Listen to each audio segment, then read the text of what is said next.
ولا تحسبن الله غافلا عما يعمل الظالمون إنما يؤخرهم ليوم تشخص فيه الأبصار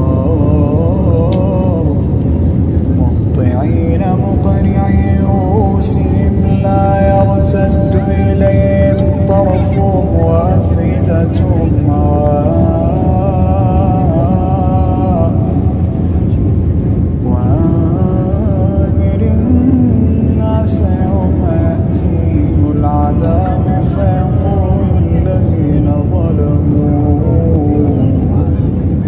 فيقول الذين ظلموا ربنا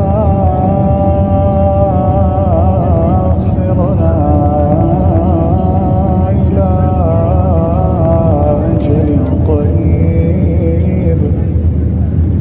نجب دعوتك ونتبع الرسل أولم تكونوا